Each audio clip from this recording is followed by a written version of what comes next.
guilty. Well, new tonight, a little more than a month after rapper Young Thug, whose real name is Jeffrey Williams, pleaded guilty, his attorneys now want one of the big conditions of his sentence to change. In October, Young Thug was given probation, and one of the conditions banned him from being in Metro Atlanta for 10 years. But his legal team believes that should be removed.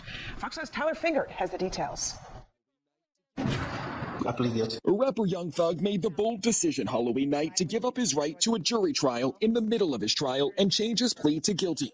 The Grammy-winning rapper admitted to guns, drugs, and street gang charges. I take full responsibility for, my crimes. Fulton County Superior Court Judge Paige Reese Whitaker sentenced Young Thug, whose real name is Jeffrey Williams, to 15 years of probation and banned him from the Atlanta area for 10 years. Last week, after the final two YSL defendants were found not guilty of the most serious charges they faced, Young Thug's dad said his son's guilty plea was his own choice. No regrets, you know what I'm saying? He did what he felt like he wanted to do. So After this interview, his son's attorneys filed a motion to amend his sentence. They want Young Thug to be able to reside and visit his Atlanta home so that he can, quote, have family gatherings for holidays and other lawful reasons with his family, friends, and business associates. The motion says the Fulton County Chief Probation Officer has no problem with changing the sentence. The question will be whether Paige Reese Whitaker objects. The sentence. The question will be whether Paige Reese Whitaker objects to this amendment more than probation.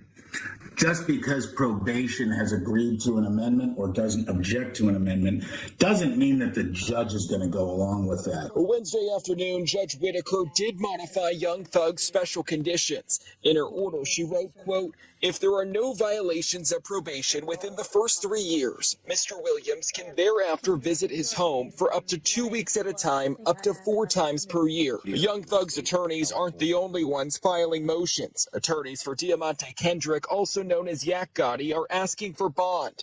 Kendrick was found not guilty last week, but remains locked up for 2 cases, one for contraband and the other a jail fight. The emergency motion cites the ongoing safety concerns at the Fulton County Jail and the recent findings from the U.S. Department of Justice about its conditions. Kendrick's hearing is set for next Tuesday. Everybody understands that 901 Rice Street is an unsafe facility. Mr. Kendrick has a valid request that he be kept somewhere safe and that his fundamental constitutional rights should be satisfied. In downtown Atlanta, Tyler Fingert, Fox 5 News.